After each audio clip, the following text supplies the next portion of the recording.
नमस्कार साथियों, स्वागत है आपका क्रेडोज आईएएस के लर्निंग प्लेटफॉर्म पर। द हिंदू एडिटोरियल एनालिसिस 24 जून 2026 की शुरुआत करेंगे और आपके सामने ये पहला आर्टिकल जो यहाँ पर दिया गया है बात कर रहा है एविडेंट डिस्ट्रेस के बारे में, बात कर रहा है स्पष्ट संकट के बारे में, बात कर रहा है।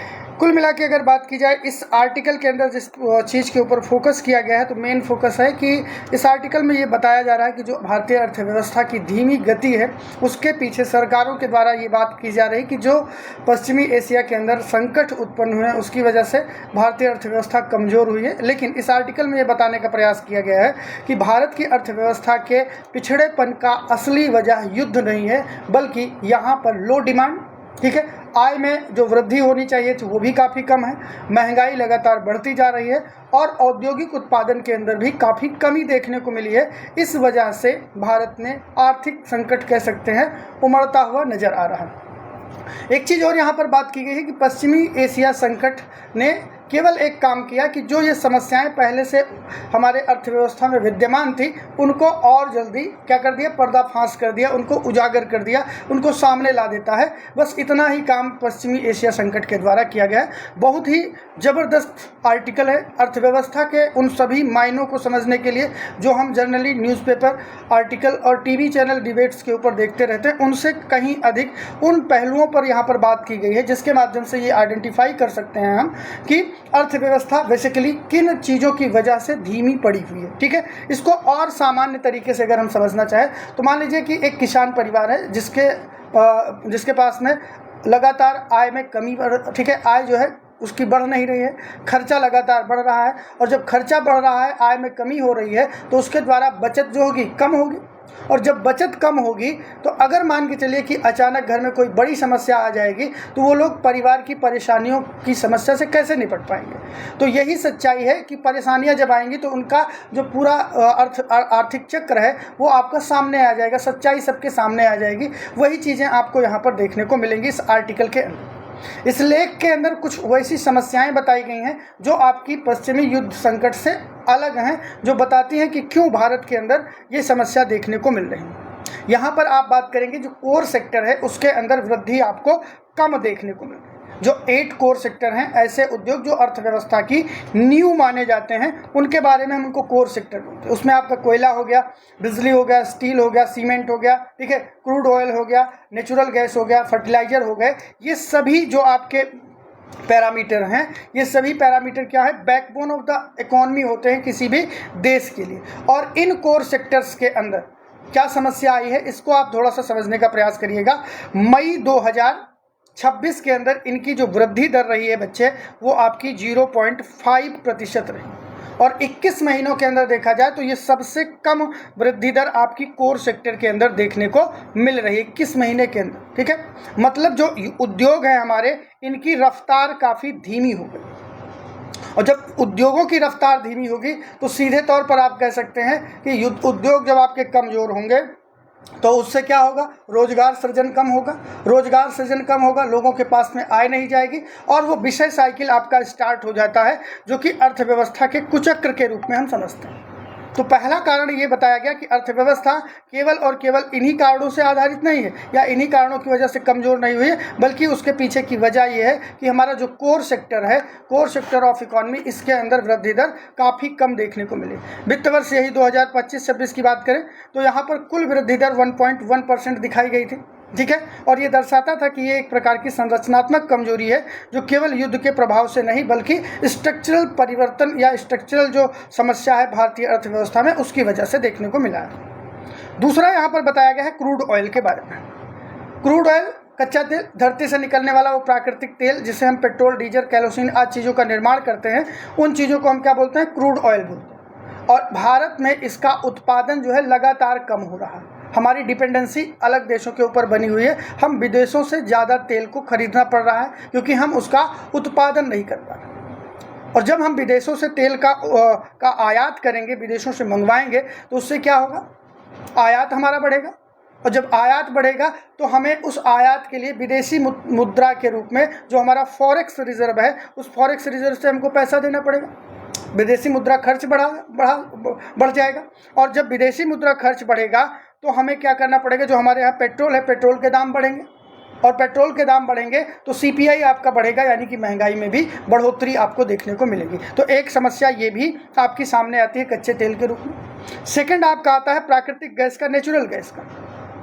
नेचुरल गैस क्या होती है बच्चे? जमीन के अंदर मिलने वाली गैस, जिसका उपयोग हम बिजली उत्पादन के लिए करते हैं, उर्वरक के लिए करते हैं और उद्योगों के अंदर इन चीज़ों का उपयोग किया जाएगा।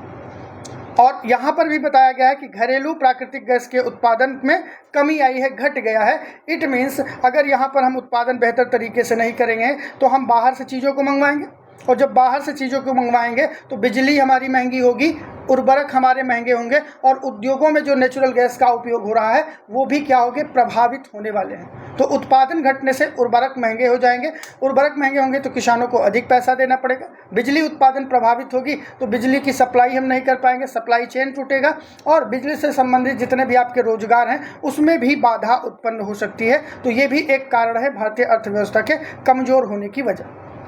फर्टिलाइजर सेक्टर की बात करें, उर्वरक क्षेत्र कमज़ोर हुआ है। फसल की उपज बढ़ाने के लिए हमें आवश्यक है कि हम रासायनिक और जैविक जो आपके पदार्थ होते हैं उनका उपयोग करते हैं, जिससे कि हमारा प्रोडक्शन बेहतर हो सके। जैसे आपने देखा होगा यूरिया हो गया, DAP हो।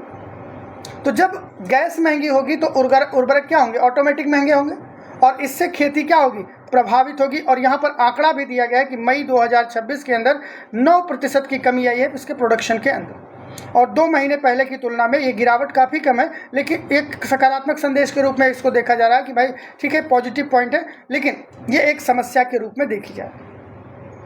दूसरी समस्या इसी में आपको देखने को मिलेगी, जो आपको बताया गया कि डिमांड और सप्लाई के आधार पर इन्फ्लेशन भी बढ़ रही है, मर्चेंडाइज एक्सपोर्ट्स भी बढ़ेंगे, सप्लाई चेन प्रॉब्लम आपकी लगातार बनी हुई है। और एक चीज़ आपने देखा होगा, super El Nino. Super El Nino क्या है?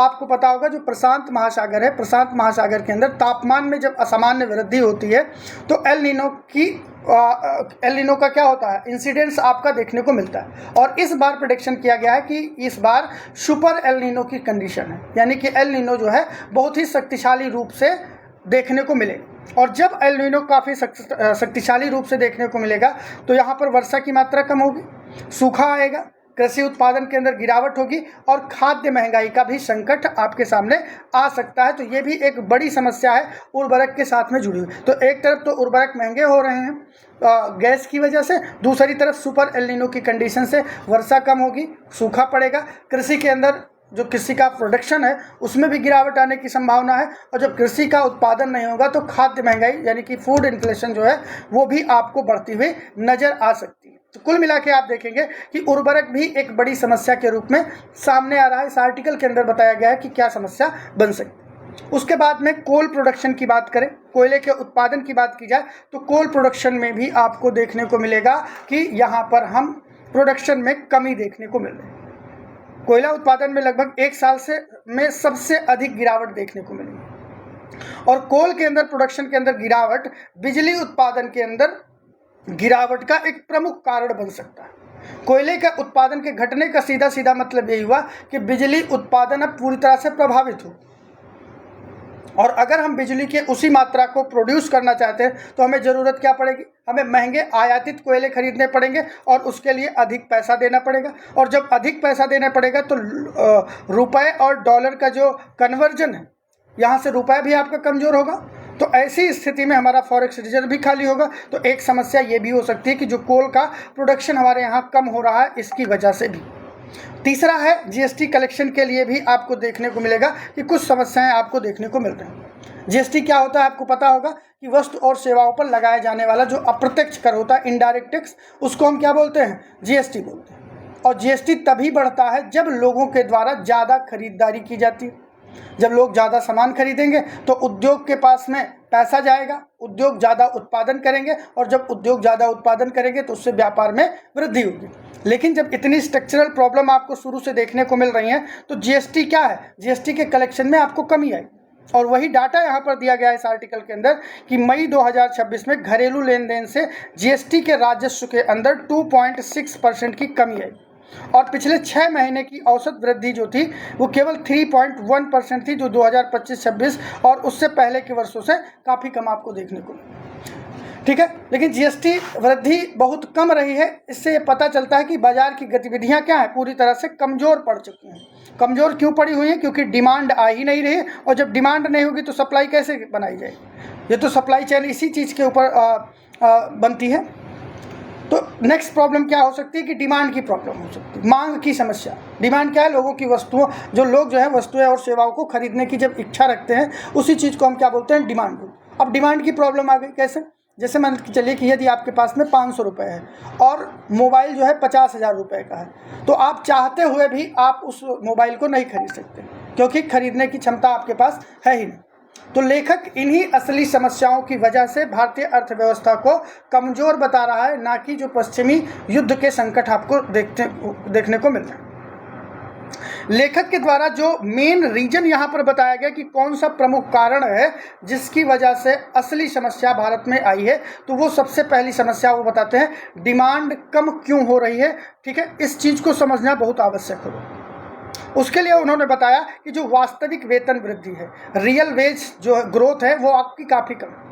रियल वेज अगर आप नहीं जानते तो इसको आप समझ सकते हैं कि महंगाई को घटाने के बाद में आय में वास्तविक वृद्धि। जैसे मान के चलिए कि आपकी आय 10,000 रुपये है, ठीक है, और अगले साल आपकी आय को 11,000 रुपये कर दिया गया। इट मीन्स यहाँ पर 10% का इंक्रीमेंट आपके उसमें हुआ। लेकिन पहले आपके घर का खर्चा 9,000 रुपये में चल जाता था, लेकिन अब आपके घर के खर्चे को चलाने के लिए कितने रुपए की ज़रूरत पड़ेगी? मान के चलिए कि 10,800 रुपये की ज़रूरत पड़ेगी। तो ऐसी कंडीशन में आपका जो ग्रोथ रेट है, अगर आप इस जो महंगाई यहाँ पर हुई, महंगाई परसेंटेज से और अपनी आय में वृद्धि के परसेंटेज को घटाएंगे, तो यहाँ पर आपको निगेटिव मिलेगा।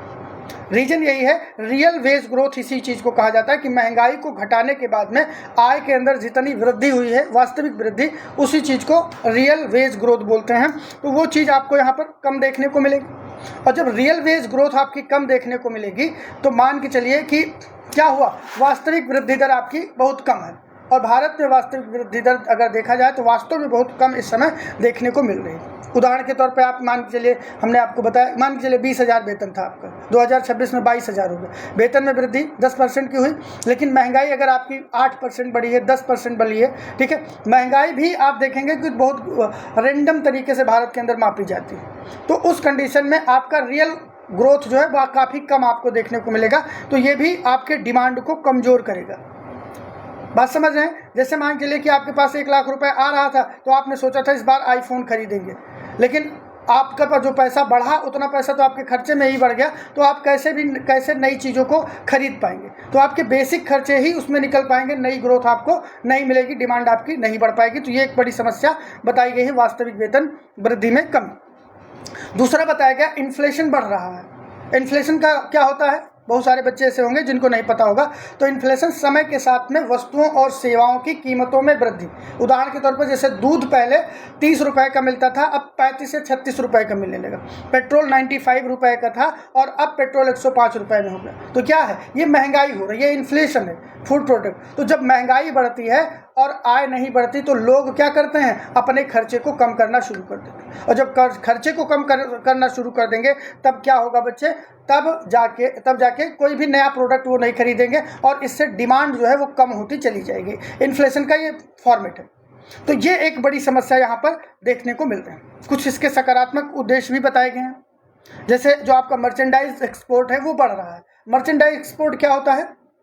मर्चेंडाइज एक्सपोर्ट जानते हैं आप लोग? तो विदेश को भेजे जाने वाले जो भौतिक सामान होते हैं, फिजिकल गुड्स जो होते हैं, जैसे आप कपड़े हैं, दवाइयाँ हैं, मशीनें हैं, ये सारी चीज़ें आप विदेशों को जो भेजते हैं, वो आपको थोड़ा सा बढ़ता हुआ नजर आएगा। ये सकारात्मक संदेश है। क्यों? जब आपका मर्चेंडाइज एक्सपोर्ट बढ़ेगा तो वहाँ से हमें विदेशी मुद्रा की प्राप्ति होगी। जब विदेशी मुद्रा की प्राप्ति होगी तो उससे हमारा फॉरेक्स रिजर्व बढ़ेगा, और फॉरेक्स रिजर्व बढ़ेगा तो हम अपने उस पेइंग कैपेसिटी में आ पाएंगे कि हम बाहर विदेशों से चीज़ों को आयातित कर सकें और उसके बदले में हम डॉलर में उसका पेमेंट कर सकें। ये इनिशिएटिव यहाँ पर एक पॉजिटिव पॉइंट के रूप में देखा जा सकता है। तो यहाँ पर लेखक जो बताना चाहते हैं कि इस जो मेन समस्या है वो क्या है? सप्लाई की नहीं है। सप्लाई प्रॉब्लम, डिमांड प्रॉब्लम, इन दोनों के बीच की ये समस्या है। सप्लाई प्रॉब्लम क्या है? जब सामान कम बन रहा हो, ठीक है, सामान कम बन रहा हो और लोग खरीदने वाले अधिक हों, तो ऐसी कंडीशन में सप्लाई प्रॉब्लम हो गई। डिमांड कम है, जब सामान मौजूद हो लेकिन खरीदने वाले ही ना हो, तो ऐसी कंडीशन में सप्लाई और डिमांड, ये दोनों प्रॉब्लम आपकी सामने देखने को मिलती है। तो कुल मिला के इस एडिटोरियल के अंदर जो बात कही गई है उसको आप बहुत ध्यान से समझने का प्रयास करिएगा कि भारत की अर्थव्यवस्था अभी गंभीर संकट में नहीं है, लेकिन ये एक चेतावनी की कंडीशन में पहुंच चुकी है, जहां पर यदि हमने अपने कोर सेक्टर को मजबूत नहीं किया, जीएसटी कलेक्शन के अंदर वृद्धि नहीं की, तेल उत्पादन को अगर नहीं बढ़ाया, महंगाई को अगर कंट्रोल नहीं किया, लोगों की वास्तविक आय के अंदर अगर वृद्धि नहीं होती है और जो डिमांड है वो अगर इसी तरह से कमज़ोर बनती रहेगी, तो भारतीय अर्थव्यवस्था आने वाले समय में एक गंभीर संकट का सामना कर सकती है। इस आर्टिकल के अंदर इसी बात के ऊपर फोकस किया गया। तो अंततः वन लाइनर अगर आप अप्रोच में इस बात को समझने का प्रयास करें तो भारतीय अर्थव्यवस्था की वर्तमान चुनौतियां मुख्यतः कमजोर घरेलू मांग, धीमी वास्तविक आय वृद्धि, महंगाई तथा कोर क्षेत्रों के अंदर जो कोर सेक्टर ऑफ इकोनॉमी है के कमजोर प्रदर्शन से उत्पन्न समस्या के रूप में देखी जा रही है। बाहरी संकट ने इन समस्याओं को और अधिक स्पष्ट तरीके से लोगों के सामने खोलकर रख दिया। ठीक है, तो अर्थव्यवस्था की असली ताकत उत्पादन नहीं है बल्कि लोगों की क्रय शक्ति है। ठीक है, जब तक लोगों के पास में परचेजिंग पावर नहीं रहेगी, आप कितना भी बना दीजिए इंफ्रास्ट्रक्चर, कितने भी चीज़ें बना दीजिए, आप उसका कोई फ़ायदा नहीं होगा। इसका एग्जांपल आप चाइना के अंदर जो इंफ्रास्ट्रक्चर प्रोजेक्ट थे वो आप देख सकते हैं। नोएडा, गुड़गांव के अंदर आपने देखा होगा बहुत सारे जो मल्टी स्टोरेज बिल्डिंग्स आपको देखने को मिलती हैं। सारी बिल्डिंगें बनी हुई हैं लेकिन वो खाली पड़ी हुई है क्योंकि लोग उसको खरीदने की क्षमता ही नहीं बना पा रहे हैं, उनके पास पैसे ही नहीं है। तो ऐसी कंडीशन में अर्थव्यवस्था के अंदर उत्पादन तो हो गया है लेकिन उस उत्पादन को ज़्यादातर लोग खरीदने में सक्षम नहीं है। इस वजह से ये समस्या आपके सामने नजर आती हुई दिख सकती है। आई होप यहाँ तक बातें आपकी समझ में आ गई होंगी।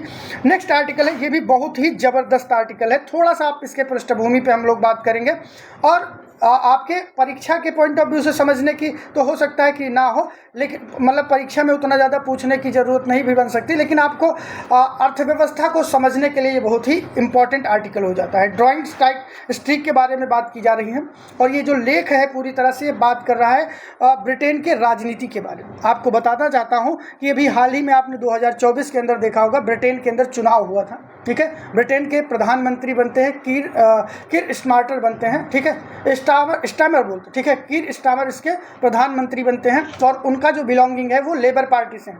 लेबर पार्टी 14 सालों के बाद में जो ब्रिटेन के अंदर कंजर्वेटिव पार्टी थी उसको हराकर बहुत ही भारी बहुमत के साथ में वो जीत हासिल करती है और कीर स्टारमर को प्रधानमंत्री के रूप में बनाया जाता है। ठीक है, जनता 14 सालों से कंजर्वेटिव पार्टी का जो राज्य चल रहा था उससे जनता काफ़ी परेशान थी क्योंकि उस टाइम पर आप देखेंगे वहाँ पर महंगाई भी बढ़ गई थी, रोजगार में भी वृद्धि नहीं हो रही थी, जीवन बड़ा ही बोझिल सा हो गया था और लोगों का राजनीति से भरोसा उठने लगा था। इसी बात को ध्यान में रखते हुए ब्रिटेन के लेबर पार्टी को लोगों के द्वारा भारी बहुमत के साथ में विजयी बनाया जाता है। लेकिन अभी इस घटना को हुए 2 साल हो गए हैं और जनता लगातार नाराज बनी हुई है। इसी टॉपिक के ऊपर आज का ये आपका आर्टिकल। अब आपको ये समझने की ज़रूरत है कि किसी भी अर्थव्यवस्था के अंदर, ठीक है, जनता सरकार से क्यों नाखुश हो जाती है। उसके पीछे की पहली वजह यही है कि जनता के जो आर्थिक समस्याएं हैं जब तक उनका पूरी तरह से हल नहीं मिलेगा, जनता का सरकार के प्रति विश्वास नहीं बनेगा। और यही चीज़ आपको यूनाइटेड किंगडम के अंदर देखने को मिलेगी, ब्रिटेन के अंदर देखने को मिलेगी। अर्थव्यवस्था जो कंजर्वेटिव पार्टी थी, कंजर्वेटिव पार्टी के बाद जब आपकी लेबर पार्टी आती है तो अर्थव्यवस्था में थोड़ा सा बेहतरी आपको देखने को मिलेगी। महंगाई भी ये नियंत्रित करने में सक्षम हो पाते हैं, मजदूरों के अधिकारों भी जो थे उनको भी ये प्रोटेक्ट करते हैं, न्यूनतम वेतन जो है, न्यूनतम वेतनमान जिसे हम बोलते हैं, उसको भी बढ़ाया जाता है। लेकिन फिर भी जनता को लगता है कि जो हमारी ज़िंदगी है उसके अंदर किसी भी प्रकार का कोई भी परिवर्तन नहीं हुआ। इसको और आसान तरीके से समझिए, ऐसा ब्रिटेन की जनता को क्यों लगता है। मान लेते हैं कि एक गरीब परिवार है जिसके पास में आप कह दीजिए कि 10,000 रुपये आता है। ठीक है, 10,000 इंडिया के कॉन्टेक्स्ट में, लेकिन उसकी आय को बढ़ाकर 11,000 रुपये कर दिया गया। तो तकनीकी रूप से अगर देखा जाए तो उसकी आय में क्या हुई है, वृद्धि हुई है। लेकिन यदि खर्चा 15,000 रुपये हो जाएगा तो वो क्या खुश रहेगा? अब सरकार ने कितना भी प्रयास किया हो, सरकार के द्वारा कितने भी इनिशिएटिव लिए गए हों कि उस व्यक्ति की आय को 10,000 से 11,000 करने में, लेकिन यदि उसके खर्चे कंट्रोल नहीं हो रहे हैं, इट मीन्स वहाँ पे महंगाई अभी भी बढ़ी हुई है। सरकार भले ही कितना भी कहे कि हमने आपकी आय में वृद्धि कर दिया है, लेकिन वास्तविक वृद्धि जो है वो आपको देखने को नहीं मिलेगी। तो इसी बात को लेखक ने यहाँ पर आइडेंटिफाई करने का प्रयास किया है। जैसे आपने इसके पहले आर्टिकल देखा, वो दोनों मिलते जुलते आर्टिकल हैं। भावनात्मक रूप से देखा जाए तो दोनों एक तरीके से आपको देखने को मिले। तो यहाँ पर क्या हुआ, लेखक इस बात को आइडेंटिफाई करता है कि इन बातों से जनता की जो भावनाएं हैं वो निरादर होती हैं। स्टमर ने अर्थव्यवस्था के आंकड़ों के ऊपर तो ज़्यादा फोकस किया। उन्होंने यह दर्शाया कि लोगों की आय के अंदर वृद्धि हुई है, लेकिन उन्होंने जनता की जो वास्तविक चिंताएं थी, जैसे कि नौकरी की सुरक्षा, सिक्योरिटी ऑफ जॉब, इमिग्रेशन की जो प्रॉब्लम थी, नेशनल आइडेंटिटी की प्रॉब्लम थी, और जीवन यापन के लिए जिस न्यूनतम लागत की ज़रूरत है, उसके इन मुद्दों को सरकार ने जनता को संतुष्ट नहीं कर पाई। सरकार जो है जनता के इन प्रश्नों का उत्तर देने में सक्षम नहीं हो पाई है। इस वजह से ये समस्या आपको देखने को मिलेगी। एक और चीज़ यहाँ पर बताई गई, यूरोप के अंदर आपने देखा होगा दक्षिणपंथ, जिसे हम फॉर राइट बोलते हैं, ये भी आपका बहुत मजबूत हो गया। क्या बच्चे? फॉर राइट, ये भी आपका काफ़ी मजबूत हो गया। अब अगर बात करें आज के समय में, तो पूरे यूरोप के अंदर कई दक्षिणपंथी पार्टियां जो हैं वो तेजी से बढ़ रही हैं। लोग कह रहे हैं कि पहले अपने देश के लोगों को प्राथमिकता देना आवश्यक है, प्रवासियों की संख्या कम की जाए और राष्ट्रीय पहचान को बनाया जाए। और इसी भावना का फायदा ब्रिटेन ने रिफॉर्म यूके नामक पार्टी जो है इस समय उठा रही। वहाँ पर एक रिफॉर्म यूके नामक एक पार्टी बनी है जो यूरोप के अंदर जो दक्षिण पंथ है उस चीज़ को अपनाते हुए नजर आ रही है। वो पहले अपने देश के लोगों को प्राथमिकता दे रहे, प्रवासियों की संख्या के ऊपर कम काम कर या उनको कम करने की बात करें और राष्ट्रीय पहचान को बनाने की बात करें। तो यहाँ पर जो बात कही गई है कि यूरोप के अंदर दक्षिण पंथ फॉर राइट को मजबूत करने का सबसे फायदा कौन लिया है? तो रिफॉर्म यूके पार्टी। ठीक है, रिफॉर्म यूके पार्टी जो है ये इस चीज का फायदा उठा। इन सारी चीजों की वजह से जो 2 साल के अंदर लेबर पार्टी ने जनता का विश्वास नहीं जीता, इस चीज ने क्या किया, लेबर पार्टी के अंदर, ठीक है, लेबर पार्टी के अंदर ही विरोध को स्टैब्लिश कर दिया, विरोध होना शुरू हो गया। पार्टी में सांसद नाराज होने लगे, चुनाव से हार मिलने लगी और लोकप्रियता लगातार गिरने लगी। परिणाम स्वरूप क्या हुआ, स्टामर को इस्तीफा देना पड़ जाता। तो इस आर्टिकल में लेखक इसी बात के ऊपर फोकस करता है कि लेबर पार्टी ने चुनाव तो जीत लिया, लेकिन जनता के दिलों पर वो अपनी जीत नहीं अंकित कर पाए। और उन्होंने कहा कि इस इंसिडेंट से भारत को एक सबक लेने की ज़रूरत है, सोचने की ज़रूरत है कि राजनीति जो है केवल जीडीपी के आंकड़ों तक ही सीमित नहीं होती कि आप जीडीपी के अच्छे आंकड़े दिखा दीजिए और उसी से लोग खुश हो जाएंगे। लोगों को ये महसूस कराना आवश्यक है कि भैया उनकी आय में हम वृद्धि करने के लिए काम कर रहे हैं। अब भारत की तरह नहीं कि हम किसानों की आय को दुगना कर देंगे 2024 तक और 26 तक आते आते समस्या और जटिल हो गई। उनका भविष्य आपको सुरक्षित रखना पड़ेगा। उनको ये महसूस होना चाहिए कि हम सुरक्षित स्थान पर हैं। सरकार उनकी समस्याओं को समझने वाली होनी चाहिए। ठीक है, ये सारे मुद्दे अगर आप टैकल करते हैं तो आप बहुत बेहतर तरीके से समझ सकते हैं। इस इंसिडेंट को आप और बहुत आसान तरीके से अगर मैं आपको समझाना चाहूँ, ठीक है, इसेंस आपके दिल में जो सीधे उतर जाए उस बात को आप यहाँ पे समझ सकते हैं। मान के चलिए कि कैसे आप कल्पना करिए कि एक डॉक्टर हैं और डॉक्टर के पास में एक मरीज गया है और मरीज की रिपोर्ट करवाई जाती है। रिपोर्ट करवाने के बाद में डॉक्टर जब रिपोर्ट देखता है तो कहता है भाई आप तो एकदम स्वस्थ हैं, आपके अंदर किसी भी प्रकार की कोई समस्या नहीं है, आपकी रिपोर्ट ये बता रहे। लेकिन मरीज वहीं पर कराह रहा है, चिल्ला रहा है, डॉक्टर साहब मुझे अभी भी दर्द हो रहा है। तो डॉक्टर केवल रिपोर्ट देखकर मरीज को की बात ना सुने, उसको उसके सफल इलाज के बारे में बात करनी चाहिए। उसका जो दर्द है उस दर्द को पिरोने की बात है। ठीक इसी प्रकार ब्रिटेन की सरकार भी आर्थिक आंकड़े दिखा रही है, लेकिन जनता कह रही है कि हमारी समस्याएं अभी भी खत्म नहीं हुई हैं और अंततः जनता की आवाज़ ही सबसे महत्वपूर्ण मानी जाती है। इस बात के ऊपर उनको फोकस करने की जरूरत है। तो अगर हम बात करें इस पूरे आर्टिकल से की टेक अवे क्या हो सकते हैं जो हमें अपनी अर्थव्यवस्था के अंदर, भारतीय अर्थव्यवस्था में भारतीय जो पॉलिसी मेकर्स हैं, जो आपके ब्यूरोक्रेट्स हैं, जो आपके पॉलिटिशियंस हैं, जो सीखने की ज़रूरत है वो ये है कि आर्थिक लाभ का आम जनता तक पहुंचना सबसे आवश्यक है। अगर आर्थिक लाभ का आम जनता तक पहुंचना संभव नहीं हुआ तो अर्थव्यवस्था ऐसे ही कोलैप्स हो जाए। सरकार के प्रति लोगों के अंदर इसी प्रकार की नाराज़गी देखने को मिलती है। जीवन यापन की बढ़ती लागतें जो हैं ये भी कंट्रोल में होनी चाहिए। सांस्कृतिक और पहचान संबंधी चिंताएं यदि आपके देशवासियों को होने लगी तो समझ लीजिए फिर आपके राजनीति में रहने का क्या मतलब। जो आपकी संस्कृति है, जो आपकी पहचान है, अगर उसी के ऊपर संकट आ जाए तो दक्षिणपंथी राजनीति का उदय, इस चीज़ से भी आप देख सकते हैं कि अगर जब सरकारें सक्षम नहीं होती हैं जो लोगों की भावनाएं हैं उन चीज़ों को कवर करने के लिए, तो उसका नया एक एस्पेक्ट सामने आता है। एंड थर्ड थिंग, जनता और राजनीति, इन दोनों वर्गों के बीच में अगर भरोसे की कमी आ रही है, ठीक है, जनता और राजनीतिक वर्ग के बीच में यदि भरोसे की कमी आ रही है तो वो भी एक प्रकार के नए आर्थिक संकट के रूप में सामने उभर कर आ सकते हैं। ठीक है, तो ओवरऑल अगर हम बात करें कि जो रीजन्स हैं ये आपके बताए गए हैं इस आर्टिकल के अंदर। अब अगर हम एक लाइन के अंदर इसके सारांश की बात करें तो केवल आर्थिक आंकड़ों से चुनाव नहीं जीता जा सकता। या मान के चलिए आप चुनाव जीतकर आ भी जाते हैं तो जनता को ये महसूस होना चाहिए कि सरकार उनकी रोजमर्रा की समस्याओं को समझ रही है और उनका समाधान करने के लिए तत्पर है। इसी बात के ऊपर ये आपका आर्टिकल था। इस आर्टिकल की बात करें और दूसरा आर्टिकल जो सामने आपका दिया था एविडेंट डिस्ट्रेस के बारे में बात की जाए तो लगभग दोनों सेम समस्याओं से जूझते हुए नजर आ रहे हैं। भारत के अंदर भी ऐसी समस्या आपको देखने को मिलेगी। जब कभी टाइम मिलेगा, कोई एडिटोरियल आएगा तो उसके ऊपर हम लोग पर चर्चा करेंगे, विस्तृत पर चर्चा इसके ऊपर की जाएगी। नेक्स्ट आर्टिकल है इंडियाज़ नेक्स्ट चैलेंज, और ये इंडियाज़ नेक्स्ट चैलेंज के बारे में बात करें तो ये भी एक बहुत ही रोचक समस्या आपके सामने, या रोचक अंदाज में आप इसको समझ सकते हैं। ये एक इंसिडेंट आपके जीवन में देखने को मिलेगा। यहाँ पर भी बात यही कहा गया है, मेन इसेंस की बात करें तो यहाँ पर ये बताया गया कि हम इनोवेशन तो कर लेते हैं, हम सोच तो अच्छा लेते हैं, लेकिन उस सोच को इम्प्लीमेंट करके एक ग्लोबल ब्रांड के रूप में अपने आप को स्टेब्लिश क्यों नहीं कर पाते। लेखक ने इसी बात के ऊपर फोकस किया है इस पूरे आर्टिकल के अंदर। India's next challenge from innovation to global scale.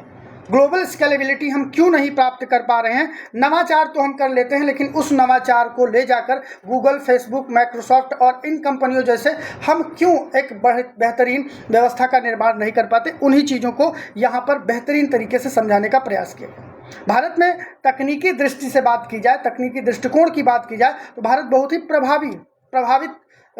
प्रभावित तरीके से आपका इनोवेशन, प्रतिभा और नवाचार के क्षेत्र में काफ़ी चीज़ें कर लेता है। लेकिन समस्या यहाँ पर आपको जो देखने को मिलती है वो समस्या आपको कहाँ पर देखने को मिलेगी, वो मेन समस्या आपको देखने को मिलेगी कि सरकार के द्वारा जो बेहतरीन प्रदर्शन यहाँ पर नहीं किया जाता उन चीज़ों पर आधारित। ठीक है, तो यहाँ पर हम इस चीज़ के बारे में बेहतरीन तरीके से आपको समझाने का प्रयास करेंगे कि क्या समस्या है, किस वजह से ऐसा आपको देखने को मिला है और मेन वजह क्या है जिसकी वजह से ये कहा जा रहा है कि भारत के अंदर इनोवेशन तो है लेकिन उस इनोवेशन का हम उपयोग बेहतर तरीके से चीज़ों को आगे बढ़ाने में नहीं कर पा रहे हैं। उसके पीछे की वजह को बहुत बेहतरीन तरीके से समझने का प्रयास करते हैं। ठीक है, तो इस आर्टिकल के अंदर जो इसेंस आपको देखने को मिलता है कि भारत के पास प्रतिभा तो है, विज्ञान भी है, ठीक है, साइंस का इनोवेशन भी कर लेते हैं। इनोवेशन करने के बाद में हम इन समस्याओं का समाधान करने के बाद में आविष्कारों को वैश्विक स्तर की कंपनियों के रूप में बदल क्यों नहीं पाते, उसके पीछे की वजह क्या। तो मान लीजिए आप गांव के एक छात्र हैं और आपने आईआईटी, ठीक है, आईआईटी क्वालिफाई किया। आईआईटी क्वालिफाई करने के बाद में आप इंजीनियरिंग करते हैं। इंजीनियरिंग करने के बाद में आपके पास में एक इनोवेटिव आइडिया आता है और उस इनोवेटिव आइडिया को ज़मीन पर उतारने के लिए आपको किस चीज़ की ज़रूरत पड़ेगी। सबसे पहले तो आपको पैसे की ज़रूरत पड़ेगी, पूंजी। फिर आपको कुछ सही मार्गदर्शन की ज़रूरत पड़ेगी क्योंकि अभी आपने केवल सीखा है, आइडिएशन के बेस पर है, लेकिन आपने उस चीज़ को आगे नहीं बढ़ा पाया। एक बड़ा बाजार भी आपके पास में होना चाहिए जिससे आप उस प्रोडक्ट को यहाँ पर सेल आउट करें। और इन तीनों चीज़ों के लिए संस्थागत समर्थन की भी ज़रूरत पड़ती है कि भाई संस्थागत समर्थन नहीं मिलेगा तो आप कैसे इस प्रोडक्ट को लॉन्च करें।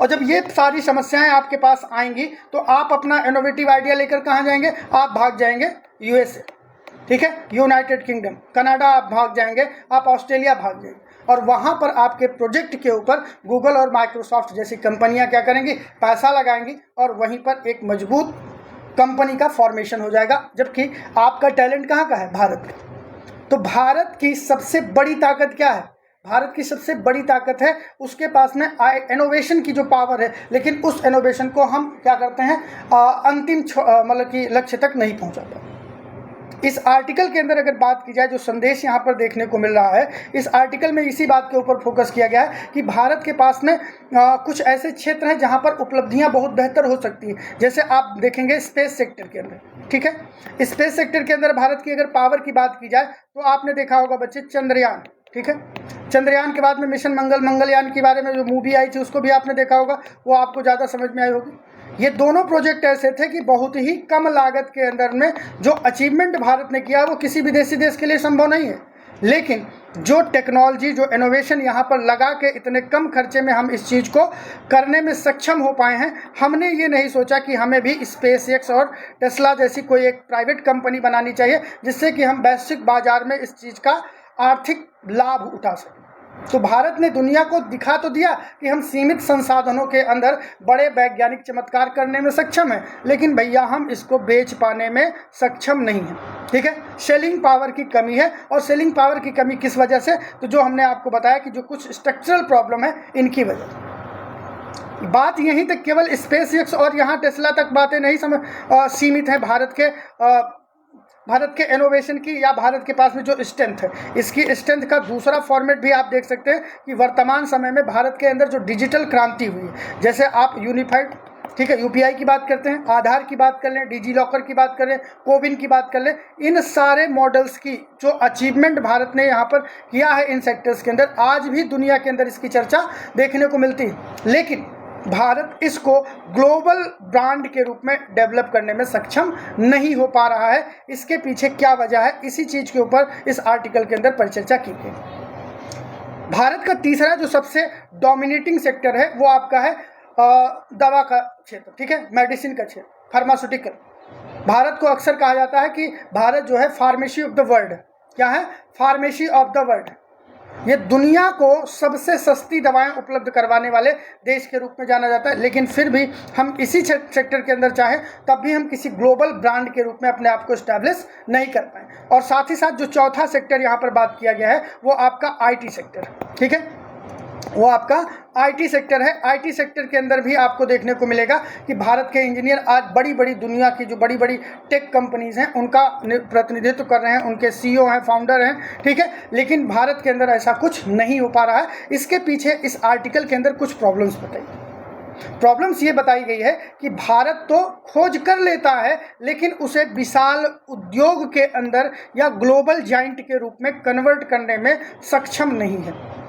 रीजन उसके पीछे बताया गया कि उसके लिए पहला एग्जाम्पल आपके सामने प्रस्तुत किया। फर्स्ट एग्जाम्पल क्या था कि 1970 के अंदर, 1970 के अंदर, यहाँ पर आप देख रहे हैं अतीत के 3 एग्जाम्पल हैं जिससे हमें ये सीखने की ज़रूरत है कि हमने इनोवेशन तो किया लेकिन हम उसको ग्लोबल जाइंट के रूप में कन्वर्ट करने में सक्षम नहीं हो पाए। उसके पीछे की वजह है 1970 में भारत ने सेमीकंडक्टर कॉम्प्लेक्स लिमिटेड SCL नाम की कंपनी की स्थापना करता है, और उस समय सेमीकंडक्टर के क्षेत्र में ये पहली कंपनी हो सकती थी या बहुत ही इनिशियल फेज था। 1970 बहुत पुराना समय, लेकिन समस्या क्या है इस कंपनी के सामने?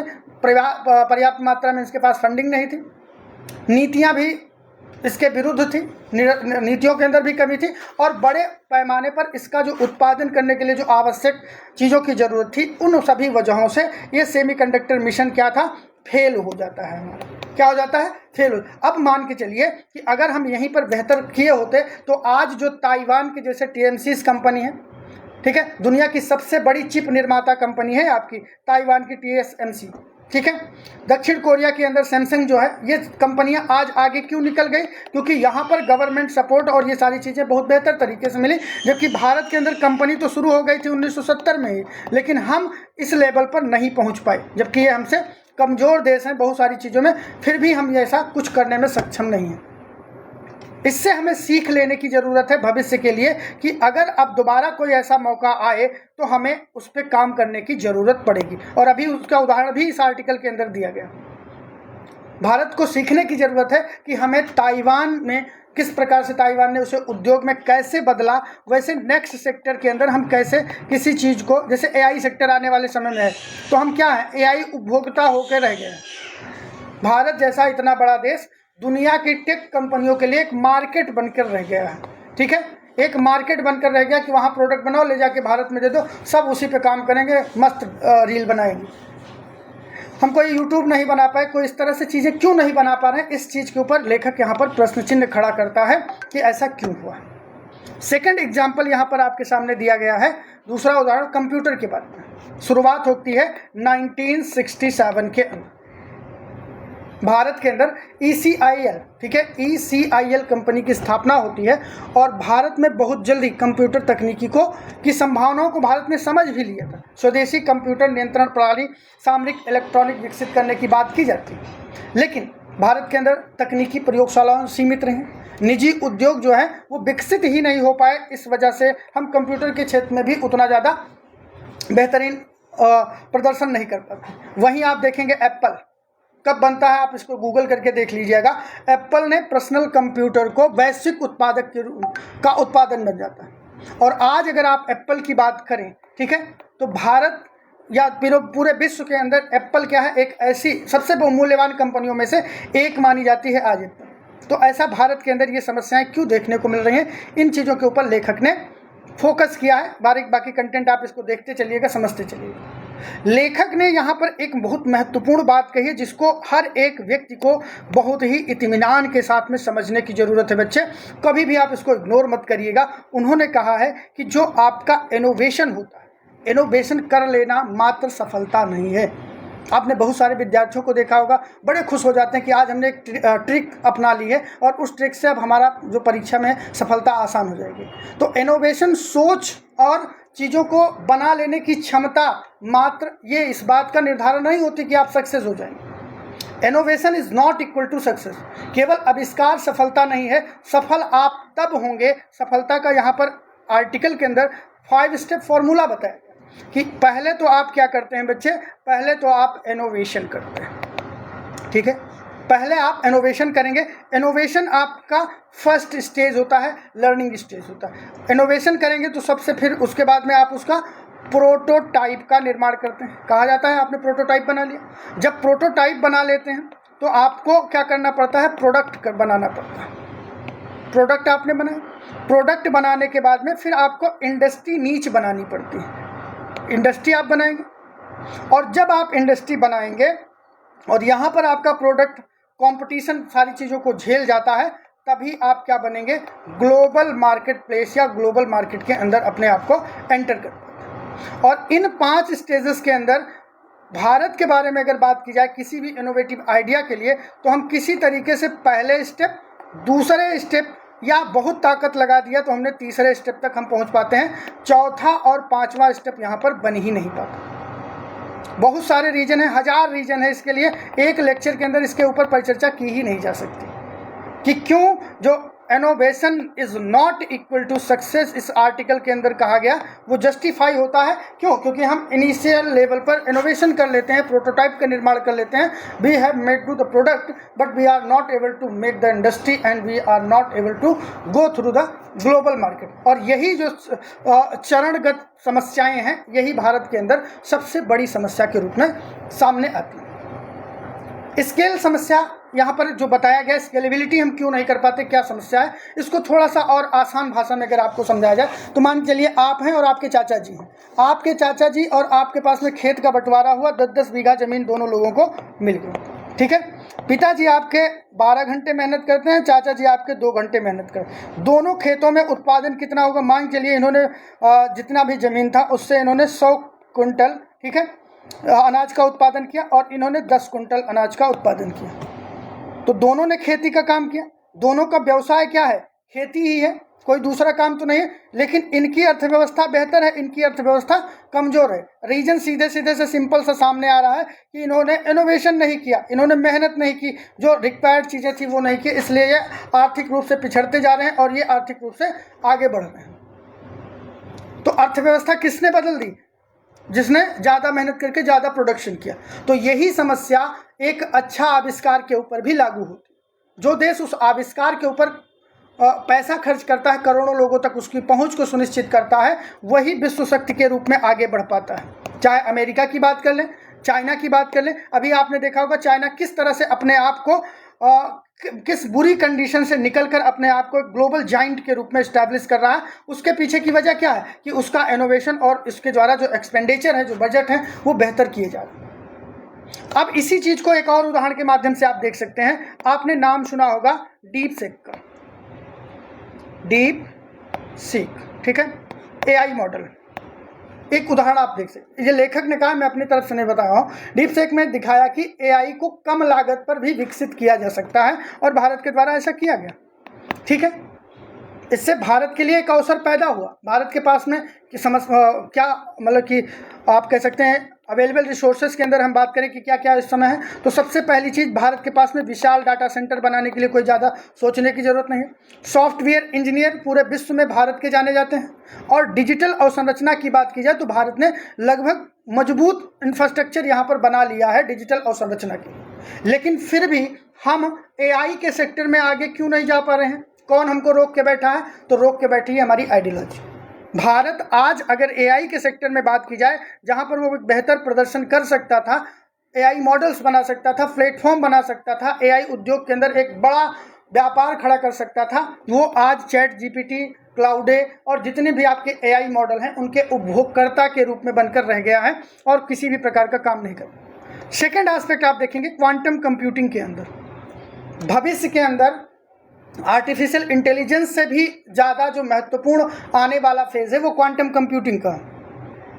क्वांटम कंप्यूटिंग से डिफेंस सेक्टर हो, फार्मास्यूटिकल सेक्टर हो, जलवायु मॉडलिंग आप समझ रहे हैं। जलवायु मॉडलिंग का मतलब कि हम जलवायु को मॉड्यूलेट कर सकते हैं by the using of quantum computing. जो आज जलवायु परिवर्तन या जलवायु से संबंधी समस्याएं दिख रही हैं, वो जलवायु मॉडलिंग के माध्यम से फिक्स की जा सकती हैं। ऐसा क्वांटम कंप्यूटिंग आने के बाद किया जा सकता है। साइबर सुरक्षा हो गया। इन सारे सेक्टर्स के अंदर अभी भी मान के चलिए कि ओपन मार्केट है, लेकिन भारत फिर भी इन चीज़ों के ऊपर काम नहीं कर रहा है। भारत को अभी भी इसमें निवेश से बचने का प्रयास कर रहा है। ऐसा क्यों किया जा रहा है, वो इस चीज़ को समझ नहीं। इस आर्टिकल के अंदर लेखक इसी बात के ऊपर फोकस करना चाहते हैं। चलिए बात छोड़िए इन दोनों चीज़ों की। भारत ने जो एक्सपेरिमेंट किया, किसके माध्यम से? भारत ने एक्सपेरिमेंट किया चंद्रयान के माध्यम से और मंगलयान के माध्यम से। उसी टेक्नोलॉजी को अगर हम चाहते तो मार्केट के अंदर बेच सकते थे। स्पेस डेटा सर्विसेज हम बना सकते थे। सैटेलाइट मैन्युफैक्चरिंग के अंदर काम किया जा सकता था। ऑर्बिट कंप्यूटिंग के अंदर हम काम कर सकते थे। साथ ही साथ स्पेस इंटरनेट के ऊपर भी काम किया जा सकता था। जैसे आपने इलॉन मस्क के अंदर जो उनका बहुत सारे इनिशिएटिव आपको देखने को मिल रहे हैं। इन सेक्टर्स के अंदर भी आर्थिक जो अंतरिक्ष अर्थव्यवस्था है उसमें भी हम बहुत अच्छा प्रदर्शन कर सकते थे।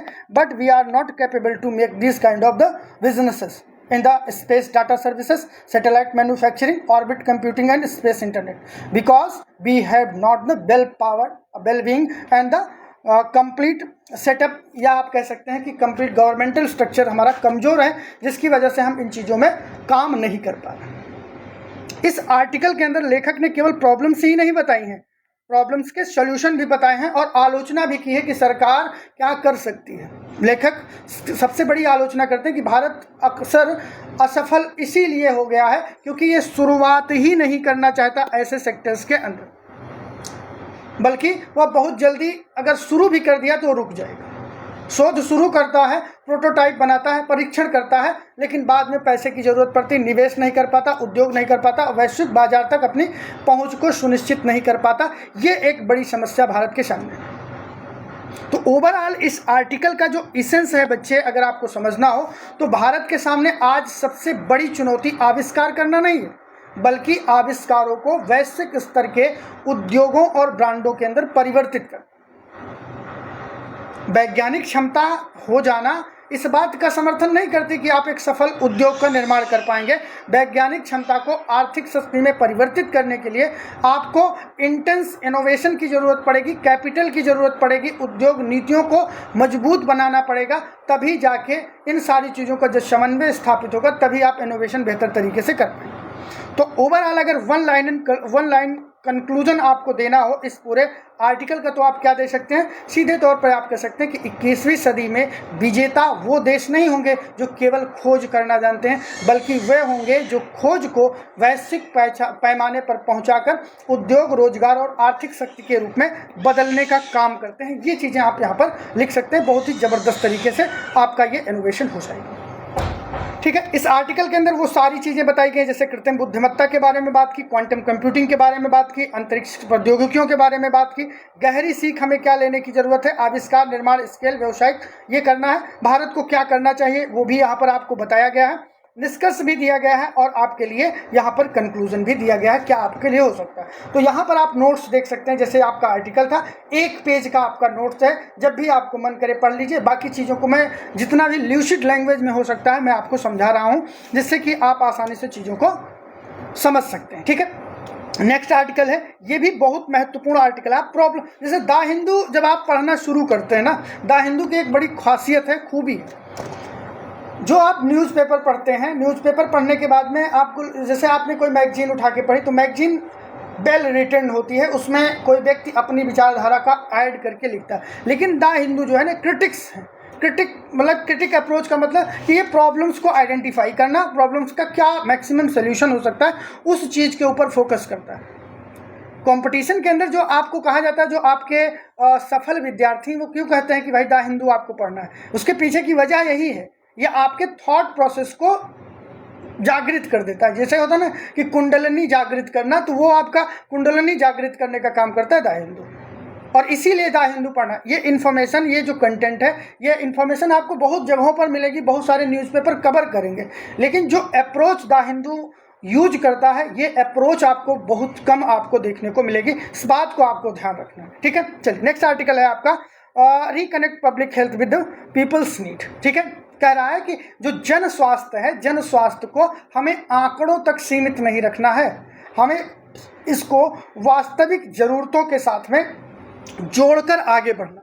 इस लेख के अंदर भारत की जो स्वास्थ्य नीति है, हेल्थ पॉलिसी है, उसके ऊपर एक महत्वपूर्ण समस्या जो सामने आ रही है वो है हम डेटा ड्रिवन होते जा रहे हैं। क्या होते जा रहे हैं? डेटा ड्रिवन हो रहे हैं।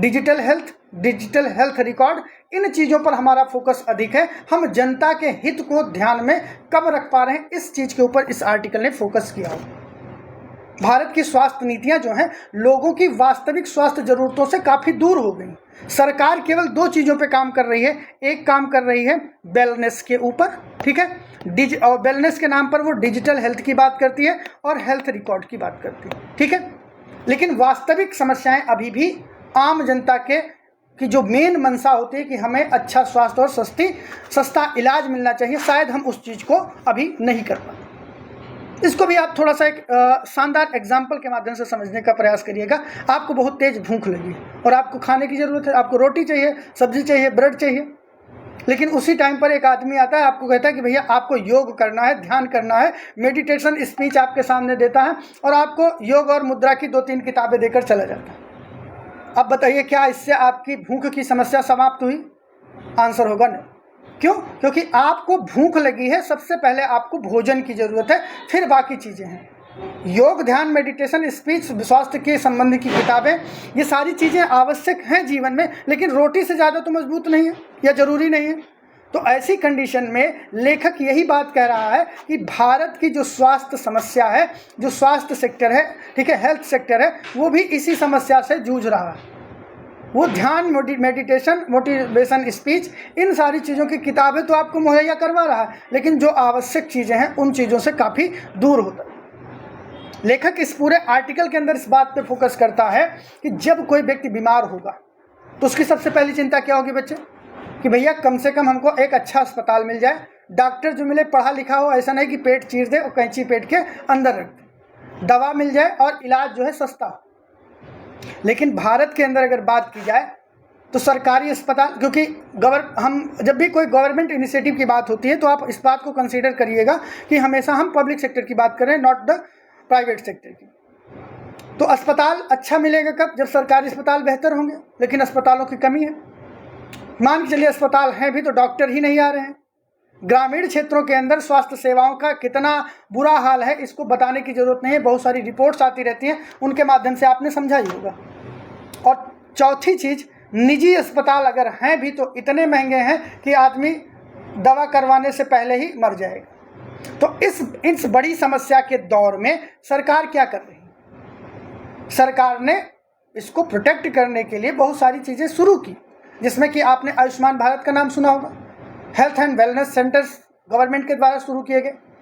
आयुष्मान भारत डिजिटल मिशन, जिसे हम ABDM बोलते हैं, आयुष्मान भारत डिजिटल मिशन, ये सारी चीज़ें बनाई गई, शुरू की गई। उद्देश्य सिंपल था कि स्वास्थ्य सेवाओं को बेहतर बनाया जाए। लेकिन इस आर्टिकल के अंदर जो आपके कौन लेखक हैं, उन्होंने दो चीज़ों के ऊपर ज़्यादा फोकस किया और इन्हीं दो चीज़ों के आधार पर ये पूरे आर्टिकल में उस चीज़ का आलोचना कर रहे हैं, स्वास्थ्य सेक्टर का आलोचना कर रहे हैं। इन्होंने बताया हेल्थ एंड वेलनेस को, जो हेल्थ से वेलनेस की ओर सरकार का अधिक झुकाव है। ठीक है, अधिक झुकाव कहाँ पर है? सरकार हेल्थ से ज़्यादा वेलनेस के ऊपर फोकस कर रही है। इन्होंने इस चीज़ को जस्टिफाई करने के लिए दो इंसिडेंट दिए। पहला इंसिडेंट दिया इन्होंने, पहला लक्ष्य क्या था कि हम बीमारी का इलाज करें। पहले हमारा लक्ष्य क्या होना चाहिए था कि हम बीमारी का इलाज करें, लेकिन बीमारी के इलाज वाला लक्ष्य अब परिवर्तित हो गया है। अब हमें समग्र कल्याण करना है। ठीक है, समग्र कल्याण करना, बात समझ रहे हैं कि नहीं? पहले हमारा टारगेट क्या था कि हम भैया बीमारी से आपको राहत दिलाएंगे, लेकिन अब बात टारगेट ही चेंज हो गया। अब भैया हम बीमारी का इलाज नहीं करेंगे, आपका समग्र कल्याण करेंगे।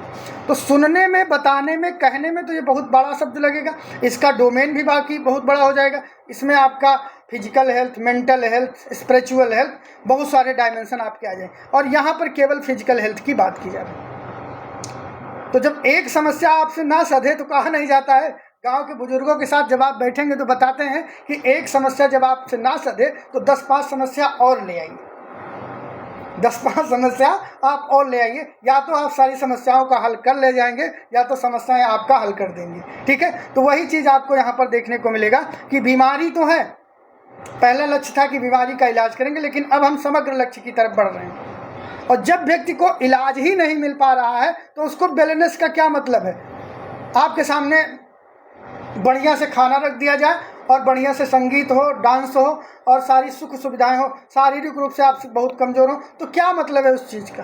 तो पहला तो टारगेट यही होना चाहिए कि हम बीमारी को क्योर करें, फिर हम समग्र कल्याण की बात करें। लेकिन सरकार ने टारगेट बदल दिया कि अब हम समग्र कल्याण बात करें। तो ये समस्या जो है लेखक ने यहाँ पर आइडेंटिफाई किया है। थोड़ा सा अगर आपको बोरिंग लगे तो इसको आप 2x पे कर लीजिएगा। ठीक है, थोड़ा बोरिंग लगे तो, बाकी तो आप इसको मज़े से सुनिए, बहुत मज़ा आने वाला है इस लेक्चर के अंदर। तो यहाँ पर अगर हम बात करें, जो वेलनेस आपको कहा, वेलनेस है क्या? पुरानी सोच का मतलब, वेलनेस का मतलब क्या था कि हेल्थ जो है, बीमारी का अभाव हो, वही वेलनेस है। जब इंफ्रास्ट्रक्चर का विकास नहीं हुआ था 1935-40 के बारे में अगर बात करें, तो जब लोग प्लेग से मर जाते थे, कोई भी महामारी आई मर गए, तो उस टाइम पर जिंदा रहना ही स्वास्थ्य था।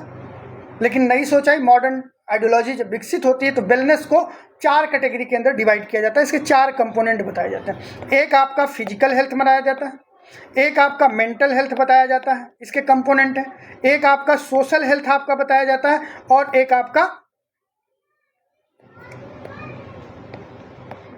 आपका भावनात्मक स्वास्थ्य बताया जाता है, जिससे हम क्या बोलते हैं, इमोशनल हेल्थ। ठीक है, आपका एक इमोशनल हेल्थ। तो ये 4 कंपोनेंट होते हैं किसके?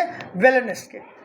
जबकि प्राचीन काल के अंदर वेलनेस का मतलब बीमारी का अभाव था, लेकिन नई सोच ने इसके अलग अलग डायमेंशन बना दिए। क्यों बना दिए? तो आपने फंडामेंटल राइट सुना होगा। फंडामेंटल राइट के अंदर अलग अलग आर्टिकल 21 के माध्यम से बहुत सारी चीज़ें उसमें ऐड ऑन होती रहती, और उसी के हिसाब से बनाई जाती। परिभाषाएं हैं, तर्कसंगत भी है, गलत नहीं है। ठीक है, लेकिन हमारी अप्रोच अभी यहाँ पर गलत है। WHO के द्वारा भी इसी व्यापक अवधारणा को माना जाता है कि वेलनेस का मतलब physical, mental, social and emotional health से होता है। लेकिन लेखक कह रहा है कि बतिया तो आप सही कह रहे हैं कि चारों चीज़ें होनी चाहिए। जब आप कहा जा रहा है कि आपके पास एक BMW होनी चाहिए, एक कार होनी चाहिए, और एक हेलीकॉप्टर होना चाहिए, एक ट्रेन भी होनी चाहिए, और क्षमता नहीं है साइकिल की, तो पहला तो काम है कम से कम भैया साइकिल मिल जाए, बाकी तो चारों चीज़ें हो जाएंगी। ठीक है, और हम टारगेट ये बना दें कि पहले हम आपको ये सारी चीज़ें दिलाएंगे, साइकिल नहीं दिलाएंगे, तो ये केवल क्या हो गया, खोखी बातें हो गई, कभी हम समस्या की तरफ बढ़ ही नहीं पाए। तो वेलनेस की समस्या क्या है? वेलनेस व्यक्ति पर जिम्मेदारी डालने का काम करता है। बात समझने का प्रयास करिएगा। जैसे आप YouTube के ऊपर कभी वीडियो देखना शुरू करते हैं और आपके सामने किसी हेल्थ इन्फ्लुएंसर की वीडियो आती है, तो बताता है कि सुबह डाइट में ये खाएं, ये खाएं, ये खाएं, ये खाएं, दोपहर में आपके पास ये होना चाहिए, इतना फॉलिक एसिड, इतना ये सारी चीज़ें जब आपको बता देगा तो वो आप क्या हो जाएंगे, मोरली प्रेशर में आ जाएंगे, भैया हम तो कुछ खा ही नहीं रहे। तो वहाँ पर जो वेलनेस की समस्या क्यों जागृत हो रही। वेलनेस अच्छा है, बुरा नहीं है, लेकिन आवश्यकता के अनुसार पहले हमारी स्वास्थ्य समस्याएं होनी चाहिए, फिर वेलनेस की तरफ बढ़ना चाहिए। तो वेलनेस व्यक्ति के ऊपर जिम्मेदारी डाल देता है, जैसे अच्छा खाना आपको खाना है, योग करना है, तनाव बिल्कुल नहीं लेना है, स्वस्थ रहना है। सुनने में ये सभी बातें आपको अच्छी लगती हैं, लेकिन लेखक यहाँ पर पूछना चाहता है भैया कि जो आप कह रहे हैं कि अच्छा खाना मिलना चाहिए, तो जो आप मिड डे मील के अंदर खाना प्रोवाइड कर रहे हैं, जो पीडीएस सिस्टम के अंदर खाने की व्यवस्था दे रहे हैं, वो कैसी है। मान के लिए अनाज की व्यवस्था आपने दे भी दिया, तो कंटामिनेटेड वाटर, चाहे दिल्ली की बात करें, मुंबई की बात करें, पानी की समस्या है, तो हम कैसे बेहतर जीवन कर सकते हैं। वेलनेस की बात कहाँ पर आएगी। योग की बात तो करते हैं, लेकिन पोषण की जो समस्या है, माल न्यूट्रिशन रिपोर्ट्स आती हैं, आप देख सकते हैं कि स्टंटिंग की प्रॉब्लम है, ओवरवेट की प्रॉब्लम है, ये सारी प्रॉब्लम्स हैं, इसका सोल्यूशन कैसे निकलेगा। तनाव मत लो, तो तनाव मत लो, अगर तनाव की स्थिति में है तो डॉक्टर के पास जाएंगे तो डॉक्टर ही उपलब्ध नहीं, एक तनाव ऊपर से ये भी बन गया। स्वस्थ रहना है तो स्वस्थ रहने के लिए हमें क्योर की जरूरत पड़ेगी, डॉक्टर की उपलब्धता आपने सुनिश्चित ही नहीं की। तो केवल वेलनेस की बात करने मात्र से व्यक्ति केवल योग करके स्वस्थ कैसे रह सकता है, इस बात के ऊपर यहाँ पर आइडेंटिफाई किया गया है। ठीक है, ये सारे एस्पेक्ट आपको देखने को मिलेंगे। तो स्वास्थ्य केवल व्यक्ति की जिम्मेदारी नहीं है।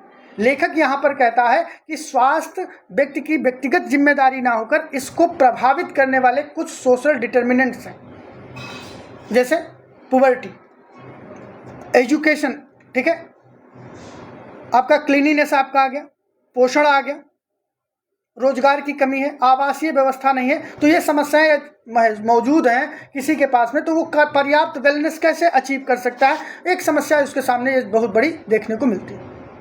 तो इस चीज़ के ऊपर लेखक यहाँ पर आइडेंटिफाई करने की बात करता है, जैसे स्वास्थ्य में वेलनेस तक बदलाव किस प्रकार से किया जाना चाहिए, वेलनेस की अलग अलग अवधारणाएं क्या हैं, स्वास्थ्य का बढ़ता व्यक्तिकरण किस प्रकार से हो रहा है, डिजिटल हेल्थ मिशन के ऊपर भी सवाल यहाँ पर किए गए, और भी बहुत सारे डायमेंशन आपको यहाँ पर देखने को मिले। हेल्थ कोच और डॉक्टर के बारे में भी बात की गई। हेल्थ कोच, वेलनेस इन्फ्लुएंसर और लाइफस्टाइल गुरु आज ट्रेंडिंग में है। लेखक भी इस बात को कह रहा है, यूट्यूब वो भी देखता है भाई, ऐसा थोड़ी कि आप ही देखते हैं YouTube. Health coach, wellness influencer और लाइफस्टाइल गुरु बहुत बड़े संख्या में आपको देखने को मिलेंगे, लेकिन जनता को अभी भी क्या चाहिए, इनकी ज़रूरत नहीं है। सबसे पहले डॉक्टर हो, नर्स हो, अस्पताल हो और दवाएं हो। अगर ये चीज़ उपलब्ध करवा दी जाएंगी तो वेलनेस अपने आप धीरे धीरे आना शुरू हो जाएगी। तो पहली आलोचना का विषय तो लेखक ने ये किया। सेकेंड डायमेंशन में आलोचना करते हुए लेखक कहता है कि जो डिजिटल हेल्थ मिशन है, सरकार कहती है कि हर नागरिक का आभा आईडी बनाया जाएगा। क्या बनाया जाएगा? आभा आईडी।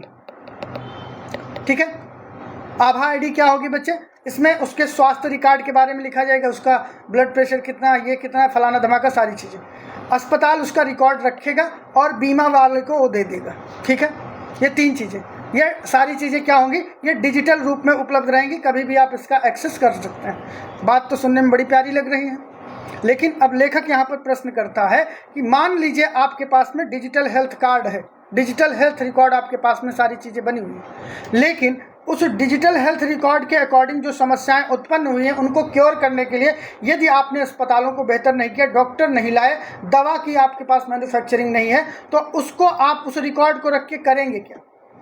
बात वही हुई कि आपने लड़की की शादी करना है और आपने 1000 लोगों के लिए निमंत्रण लिख दिया, कार्ड बनवा लिया, कार्ड पहुंचवा दे सबकी जगह, और बुला रहे हैं खाने के लिए, खाने का इंतजाम आपने नहीं किया, तो कार्ड बांटने का क्या मतलब? बात तो यह है ना कि आप इंतजाम पहले करें। तो उस चीज़ के ऊपर यहाँ पर बहुत बेहतर तरीके से लेखक ने प्रश्न खड़े किए हैं और उसको ध्यान से समझने की ज़रूरत है। तो यहाँ पर बताया गया है कि इन्फ्लुएंसर नहीं, हमें यहाँ पर जो लेखक इस बात के ऊपर फोकस करना चाहता है कि हमें सबसे पहले इंफ्रास्ट्रक्चर मजबूत करना है। जब हम इंफ्रास्ट्रक्चर मजबूत कर लेंगे तब उसका डिजिटलाइजेशन किया जाना आसान होता है, लेकिन पहले डिजिटलाइजेशन करने के बाद में आप इंफ्रास्ट्रक्चर का निर्माण करें तब गड़बड़ है। वही बात हो गई ना कि शादी कर लेंगे फिर घर बनाएंगे, बाकी तब तक तो अपना ऐसे एडजस्ट करते रहेंगे, तो वो जीवन का अर्थ नहीं हुआ। पहले आप घर बना लीजिए, फिर आप शादी करिए, तब आप लाके सुकून से रह पाएंगे ना। तो वही चीज़ यहाँ पर बात कही गई है लेखक के द्वारा। यहाँ पर सबसे बड़ी समस्या बताई गई है, लेखक ने जो बताया है, आइडेंटिफाई किया है भारत के हेल्थ सेक्टर के लिए, वो आपका डेटा है। क्या है बच्चे? डेटा है। डेटा की एक समस्या सबसे बड़ी है, ठीक है। और हम डेटा के ऊपर ही ध्यान दे रहे हैं, हम डिलीवरी के ऊपर ध्यान नहीं दे रहे हैं। जबकि अगर किसी भी सर्विस मैकेनिज्म को आपको इम्प्लीमेंट करना है तो सबसे पहले उसका डिलीवरी आता है, फिर आपका डेटा आता है। स्विगी जोमेटो से आप ऑर्डर करते हैं तो सबसे पहले क्या होता है, वो आपको जब डिलीवरी देता है तभी वो आपका डाटा स्टोर करता है और आपका रिव्यू लेता है ना।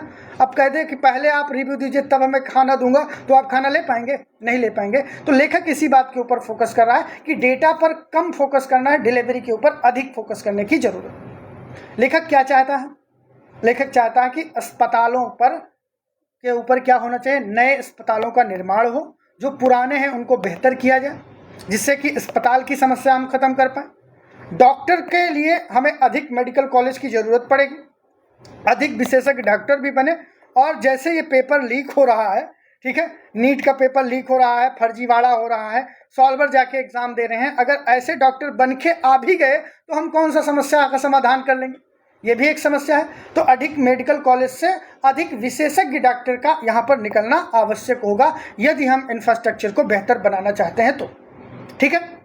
सार्वभौमिक स्वास्थ्य के लिए हमें उन्होंने बताया कि हमें किन चीज़ों को प्राथमिकता देने की ज़रूरत है। तो सबसे पहले आपके जो प्राइमरी हेल्थ केयर सेक्टर है उसको इम्प्रूव किया जाना चाहिए, स्वास्थ्य सेक्टर को और मजबूत करें, क्योंकि यही सबसे महत्वपूर्ण हो। निवारक प्रोत्साहन और स्वास्थ्य के ऊपर फोकस किया जाए, जैसे टीकाकरण हो गया, पोषण हो गया, मातृ एवं शिशु स्वास्थ्य संबंधी जो समस्याएं हो गई, गैर संचारी रोग जो हैं उनका रोकथाम होना चाहिए। जो आपके सार्वभौमिक स्वास्थ्य कवरेज होते हैं, यूनिवर्सल हेल्थ कवरेज जिसे यूएससी बोला जाता है, इसको भी और गुणवत्तापूर्ण करने की ज़रूरत है। डिजिटल सहायता, समुदाय की भागीदारी और सामाजिक असमानताओं को कम करके हम क्या कर सकते हैं, सब सेंटर्स का फॉर्मेशन करेंगे और स्वास्थ्य सेक्टर को और मजबूत बना सकते हैं, ठीक है। यहाँ पर बात कही गई कि सस्ती स्वास्थ्य सेवाएं उपलब्ध हो ताकि गरीब व्यक्ति इसका इलाज करवा सके। तो लेखक का मुख्य संदेश क्या है? लेखक ये नहीं कहता कि वेलनेस गलत है, डिजिटल हेल्थ गलत है, लेकिन उसका मानना केवल एक चीज़ है कि जब तक लोगों की बुनियादी स्वास्थ्य ज़रूरतें पूरी नहीं होंगी तब तक वेलनेस और डिजिटलाइजेशन पूरी तरह से सफल साबित नहीं हो सकता। इस आर्टिकल के अंदर इसी बात के ऊपर फोकस किया गया।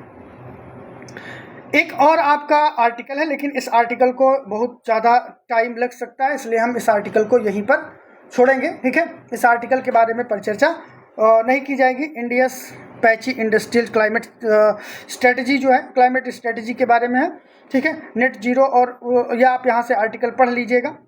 और आरएसएस, ये दो आर्टिकल आपके बच रहे हैं। थोड़ा सा समय इस पे ज़्यादा हो गया, ज़्यादा डिटेल में हम लोगों ने परिचर्चा कर दी है, ठीक है। तो इसको आप देखिएगा। बाकी ये पीडीएफ आपको क्रेडोज द लर्निंग ऐप के ऊपर जब जाएंगे तो वहाँ पर आपको मिल जाएगा, वहाँ से आप इस पीडीएफ को डाउनलोड कर सकते हैं। डेली बेसिस पे आपको फ्री में ये पीडीएफ मिलेगा, ठीक है। पीडीएफ आपको फ्री में मिलेगा, बिल्कुल आप वहाँ से डाउनलोड कर सकते हैं, ठीक है। तो आज के सेशन को यहीं पर समाप्त करते हैं, मिलते हैं कल, तब तक के लिए धन्यवाद। बने रहिए क्रेडोज आईएएस के साथ, देखते रहिए Credos the learning. Thank you everyone, जय हिंद टू ऑल।